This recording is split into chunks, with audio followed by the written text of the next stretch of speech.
থেকেই আকাশের মুখ ভার, বঙ্গোপসাগরে ফের ঘূর্ণাবর্তের ভূকুটি, রয়েছে কুয়াশার সতর্ক বার্তা। এক নজরে বাংলার আবহাওয়ার খবর।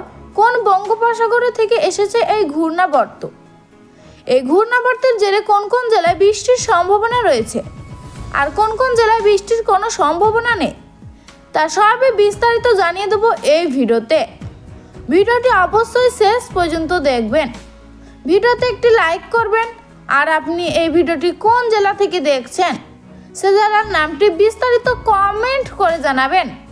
আর এমনই আবহাওয়ার খবর পাওয়ার জন্য চ্যানেলটিকে সাবস্ক্রাইব করে চ্যানেলের সঙ্গে থাকবেন। তো চলুন এক নজরে দেখে নেওয়া যাক। বড়দিনের আগেই তাপমাত্রা আরও কিছুটা বৃদ্ধির পূর্বাভাস আবহাওয়া দপ্তরে। কলকাতা সহ দক্ষিণবঙ্গের জেলাগুলিতে কুয়াশার পূর্বাভাস দেওয়া হয়েছে, যা আপাতত 25শে ডিসেম্বর পর্যন্ত বজায় থাকবে। আপাতত কোথাও বৃষ্টির কোনো পূর্বাভাস নেই। শনিবার সকালে আবহাওয়া দপ্তর জানিয়েছে, এই দিনের পাশাপাশি রবিবারও উত্তরবঙ্গের সবকটি জেলায় আবহাওয়া শুকনো থাকবে। হিমালয় সংলগ্ন পশ্চিমবঙ্গের জেলাগুলিতে আগামী 2 দিন রাতের তাপমাত্রা আরও 2 থেকে 3 ডিগ্রি বৃদ্ধির সম্ভাবনা। তবে তারপরে 2 দিনের তাপমাত্রার তেমন কোনো পরিবর্তন হবে না।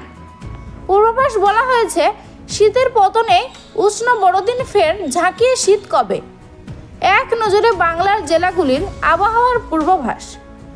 শনিবার সকালে আবহাওয়া দপ্তর জানিয়েছে, এই দিনের পাশাপাশি রবিবারও দক্ষিণবঙ্গের সবকটি জেলার আবহাওয়া শুকনো থাকবে। গাঙ্গেয় পশ্চিমবঙ্গের জেলাগুলিতেও আগামী 2 দিনের রাতের তাপমাত্রা 1 থেকে 2 ডিগ্রি বৃদ্ধির সম্ভাবনা। তবে তারপরেই 2 দিন তাপমাত্রার তেমন কোনো পরিবর্তন হবে না। গাঙ্গেয় পশ্চিমবঙ্গের জেলাগুলিতে আগামী 24 ঘন্টায় হালকা থেকে মাঝারি কুয়াশার পূর্বাভাস দেওয়া হয়েছে।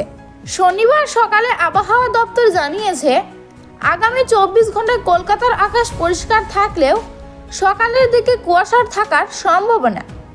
সর্বোচ্চ ও সর্বনিম্ন তাপমাত্রা থাকতে পারে যথাক্রমে 25 থেকে 16 ডিগ্রি সেলসিয়াসের আশেপাশে।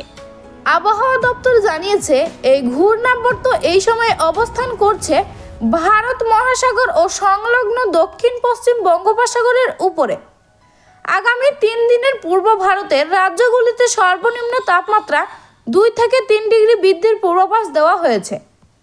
2 রাজ্যের বৃষ্টি, 2 রাজ্যের তুষারপাত, 8 রাজ্যে ঘন কুয়াশার সতর্ক বার্তা। কেমন থাকবে বাংলা?